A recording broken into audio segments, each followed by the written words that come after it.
Baik, Assalamualaikum warahmatullahi wabarakatuh. Halo teman-teman sekalian, perkenalkan nama saya Muhammad Iqbal. Saya mantan mahasiswa dari Universitas Islam Antasari Banjarmasin. Berikut ini adalah bahwa bukti saya berasal dari sana. Ini KTM saya ini dulunya adalah mahasiswa dari tahun 2018 dan lulus pada tahun 2022 dan wisudanya pada Mei 2023. Ini juga adalah bukti PP Dikti bahwa saya lulus dari universitas tersebut. Ini mungkin pertama kalinya saya berani untuk memunculkan wajah saya ke kamera. Saya buat video seperti ini karena ini penting untuk menjadi dokumentasi atas apa yang sudah saya pelajari sewaktu saya di bangku kuliah. Saya kuliah dari tahun 2018 dan lulus tahun 2022. Jadi sekitar 4 tahun saya belajar. Dan tahun ini adalah tahun 2025. Kenapa dibuat dokumentasi? Karena manusia itu gampang lupa dan sangat sulit untuk mengingat semuanya secara detail. Video yang saya buat ini insya Allah nantinya akan membuat tentang apa yang telah saya pelajari selama saya di bangku kuliah. Entah itu ada yang menonton atau tidak, itu tidak ada masalah ya. Kenapa? Karena video yang saya buat ini hanyalah untuk dokumentasi khususnya untuk saya sendiri. Nah, supaya ilmu yang saya dapat itu tidak hilang dari peradaban.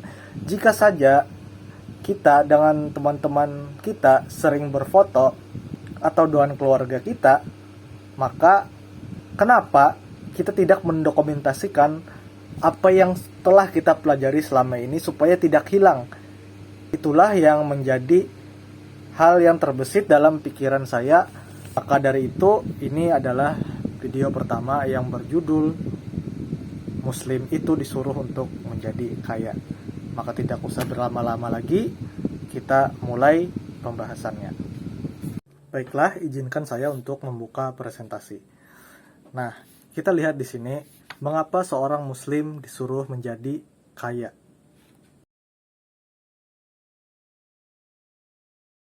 Pertanyaannya sederhana, apakah Nabi Shallallahu Alaihi Wasallam itu kaya?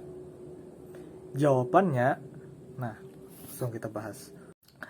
Pada masa mudanya, Nabi Muhammad Shallallahu Alaihi Wasallam dikenal sebagai pedagang yang sukses. Beliau bekerja pada Sayyidah Khadijah, lalu menjadi mitra bisnis yang dapat dipercaya.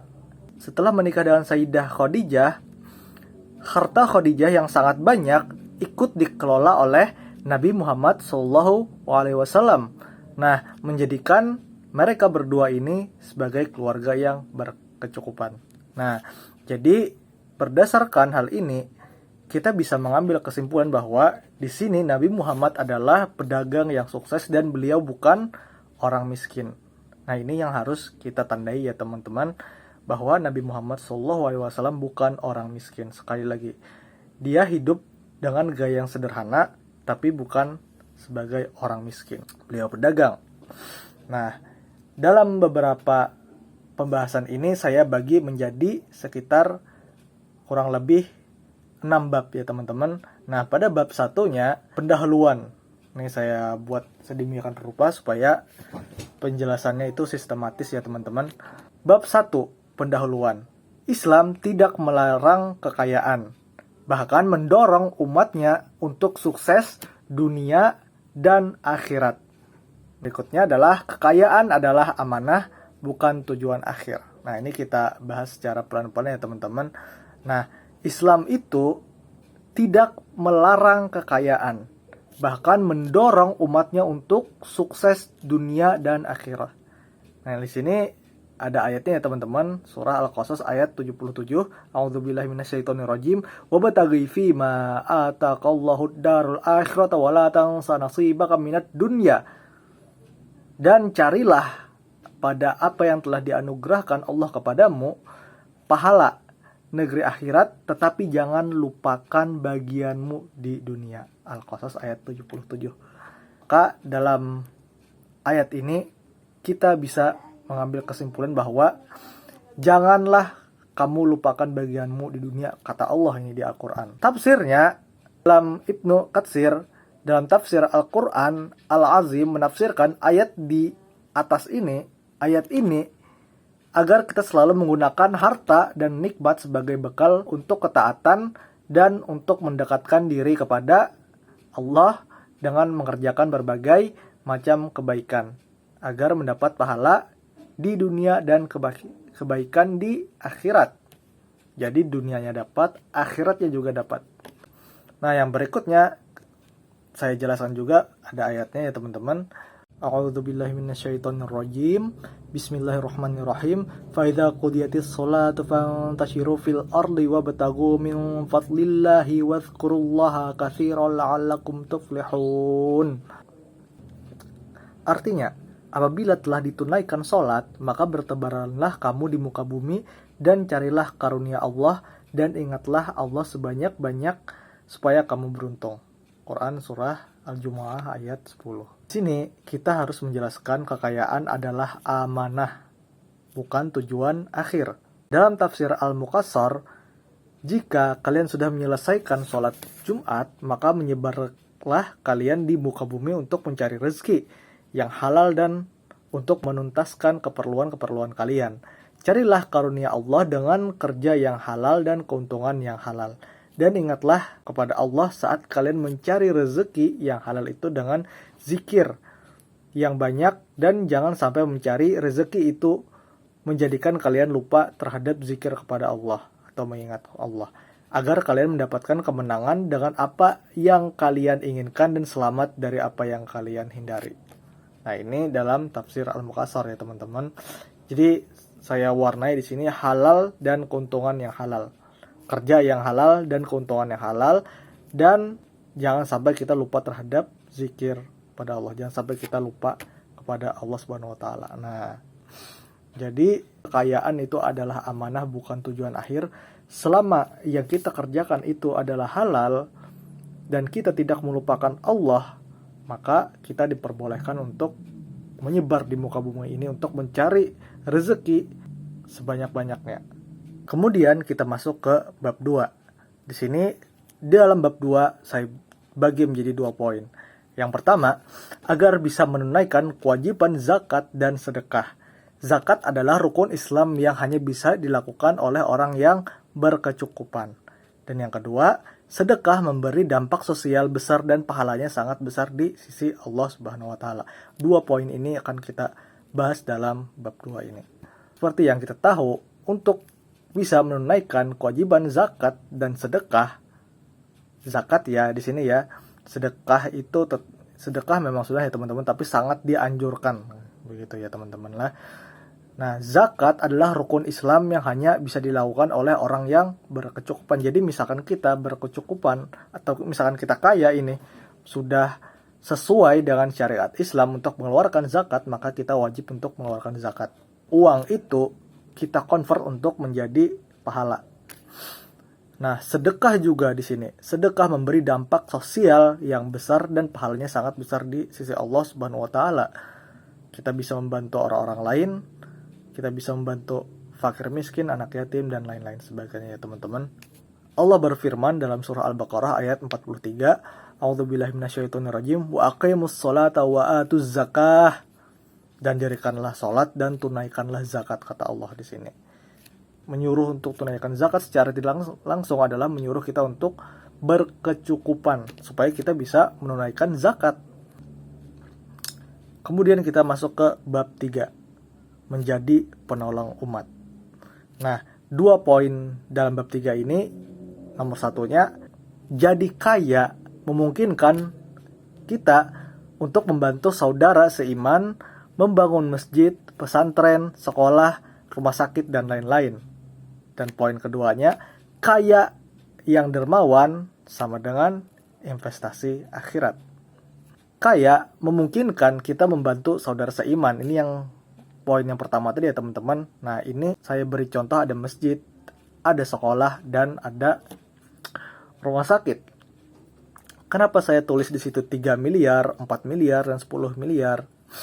karena ini berdasarkan hitungan yang saya perkirakan dengan ChatGPT ya teman-teman, AI yang saat ini bisa kita gunakan. Nah, dengan asumsi misalkan masjid. Nah, ini penjelasannya ada di situ ya teman-teman, luasnya, kapasitasnya, satu lantai. Nah, itu kita bisa memerlukan dalam satu masjid itu biayanya bisa sampai 2,5 miliar untuk masjid. Sementara untuk sekolah, kita ambil sekolah SD ya teman-teman untuk contohnya, dengan 6 kelas plus ruang guru, ada toiletnya, ruang serbaguna juga dengan total 800 meter itu, 2 lantai. Nah, perkiraan biayanya adalah 3,6 miliar. Kemudian kita ke rumah sakit. Nah, rumah sakit klinik dengan tipe D itu kita langsung ke biayanya teman-teman, 9 miliar 750 juta. Nah, kalau kita totalkan semuanya adalah 15,85 miliar. Nah, untuk ketiga hal ini hanya bisa digunakan ketika kita berkecukupan atau kaya. Jadi, dampak sosial dari kekayaan itu sangat berpengaruh ya teman-teman terhadap manusia. Menjadi kaya itu membuka lapangan pekerjaan. Nah, lapangan pekerjaan membuka akses orang lain untuk mendapatkan rezeki. Nah, orang lain mendapatkan rezeki, khususnya uang ini, dia bisa menghidupi dirinya sendiri minimal, anak, dan lain-lain. Kemudian untuk poin yang keduanya yang tadi itu dalam bab ini, kaya yang dermawan investasi akhirat. Kenapa disebut sebagai investasi akhirat? Karena apa yang kita berikan itu tidak pernah hilang, tapi dia akan kembali dalam bentuk yang lain. Allah Subhanahu wa taala berfirman dalam surah Al-Zalzalah ayat 7-8. "Faman ya'mal mithqala dzarratin khairan yarah, wa man ya'mal mithqala dzarratin syarran yarah." Barang siapa yang mengerjakan kebaikan sebesar zarah pun, niscaya dia akan melihat balasannya. Dan barang siapa yang mengerjakan kejahatan sebesar zarah pun, niscaya dia akan melihat balasannya pula. Ini surat Al-Zalzalah ayat 7-8. Jadi kebaikan itu ada balasannya, kejahatan itu ada balasannya. Nah, sini udah dapatkan poinnya ya teman-teman. Kita langsung ke bab 4. Mempermudah ibadah. Untuk haji itu biayanya besar ya teman-teman. Untuk kurban pun besar juga. Dan pendidikan biaya yang juga besar. Kenapa? Karena pendidikan itu setiap tahunnya termasuk signifikan naiknya dibandingkan yang lain ya teman-teman. Nah, ini gambaran kecil yang saya cari di Google ya teman-teman. Nah, khususnya untuk biaya haji plus. Kenapa saya pilih untuk haji plus? Karena masa tunggunya lebih pendek, sekitar 5-9 tahun. Ya teman-teman, lebih pendek dibandingkan yang biasa, yang dimana kita bisa menunggu sampai 30 tahun. Jadi saya memilih program haji plus. Harganya kalau kita melihat dari ringkasan AI ini adalah 130 juta. Yang berikutnya dalam sumber Detik Hikmah ini, harga haji plus tahun 2025 ini sekitar 188,8 juta sampai 336 juta. Jadi ini ada perbedaan ya teman-teman. Intinya harga haji plus ini lumayan mahal. Jika kita memiliki kekayaan, kita bisa memiliki ini ya teman-teman. Dimana haji ini merupakan ibadah yang wajib apabila kita mampu ya teman-teman. Nah, habis itu kita ke bab 5, meneladani para sahabat Nabi. Sahabat Nabi yang pertama ada Utsman bin Affan dan Abdurrahman bin Auf. Mereka dua ini ya teman-teman bukan orang miskin, mereka dua ini kaya raya tapi dermawannya luar biasa. Poin keduanya, kekayaan mereka digunakan untuk Islam. Nah, kenapa Utsman bin Affan di sini saya birokan? Karena ini adalah salah satu cerita favorit saya sewaktu saya kuliah dulu. Utsman bin Affan pernah membeli sumur Raumah. Utsman membeli sumur milik Yahudi yang sangat dibutuhkan oleh umat muslim di Madinah saat itu. Nah, beliau beli dan menyedekahkannya untuk umum. Rasulullah SAW bersabda, barang siapa membeli sumur Raumah maka surga baginya. Ibnu Sa'ad dalam Tabaqat Al-Kubra meriwayatkan bahwa Utsman membelinya seharga 20.000 dirham. Nah, coba kita hitung 20.000 dirham ini seberapa kalau dirupiahkan ya teman-teman, atau IDR kita deh. Atau IDR kita. Nah, di sini saya buat hitungannya ya teman-teman. Ini juga analisa yang perkiraan atau asumsi dari ChatGPT ya teman-teman. Nah, kita perkirakan 20.000 dirham dalam IDR. Nah, ini konversi berdasarkan nilai logam murni ya teman-teman. Tolong digaris bawahi bahwa ini berdasarkan nilai logam murni dari peraknya itu. Nah, diketahuinya totalnya 20.000 dirham berdasarkan menurut Ibnu Sa'ad ini. 1 dirham kita ambil rata-rata 2,975 gram perak murni. Nah, habis itu kita hitung berat total 20.000 dirham. Jadi langsung saja 20.000 dirham kali 2,975. Hasilnya 59,500 gram perak atau 59,5 kg perak. Harga perak hari ini kita ambil rata-rata 12.500. 59,500 kali 12,500 dengan 743.750.000. Nah, kita anggaplah tuh 750 juta. Anggaplah ini berdasarkan logam murni peraknya, begitu ya kan? Berarti itu jumlah yang sangat besar untuk sebuah sumur. Tapi karena sumur itu merupakan hal yang dibutuhkan oleh umat muslim saat itu. Nah, itu ada hadisnya ya teman-teman. Nah, sekarang coba kita konversi berdasarkan nilai biaya hidup. Nah, ini kan yang di atas ini saya konversi berdasarkan nilai logam murni peraknya. Ini asumsi gitu ya teman-teman. Bagaimana jika kita konversi berdasarkan nilai biaya hidup? Nah, kita hitung totalnya tadi 20.000 dirham. Kita asumsikan bahwa dalam satu hari orang-orang Indonesia menghasilkan biaya hidup atau dia memerlukan biaya hidup itu sekitar 50.000 per hari untuk kebutuhan hariannya. Nah, asumsinya itu 1 dirham itu sama dengan 50.000. Nah, 20.000 dirham tadi kita kalikan 50.000. 20.000 kali 50.000 rupiah. Nah, maka hasilnya itu sekitar 1 miliar. Bayangkan kalau kita itu mengeluarkan 1 miliar untuk sebuah sumur, itu terlalu besar ya teman-teman. Tapi Utsman bin Affan melakukannya. Teman-teman, nah ini konversi ya teman-teman dengan asumsi ya teman-teman. Intinya, walaupun semua hitungan ini asumsi, kesimpulan tetapnya adalah sangat mahal. Sangat mahal untuk membeli satu sumur. Walaupun beliau tetap melakukannya. Yang berikutnya adalah Utsman bin Affan membiayai persiapan perang Tabuk. Nah, di mana perang Tabuk ini adalah salah satu perang besar yang menuntut banyak biaya logistik dan perlengkapan. Jadi logistik itu diperlukan dalam peperangan ya teman-teman. Nah, saat itu kondisi kaum muslimin tidak stabil secara ekonomi. Maka tindakan Utsman bin Affan, dia menyumbangkan sekitar 300 ekor unta lengkap dengan perlengkapan perangnya, lengkap. Nah, dan memberikan 1.000 dinar emas langsung ke tangan Rasulullah, cash langsung. Nah, 1.000 dinar emas. Ini dinar ya teman-teman, bukan dirham. Kalau dirham tadi itu perak. Kalau dinar ini emas.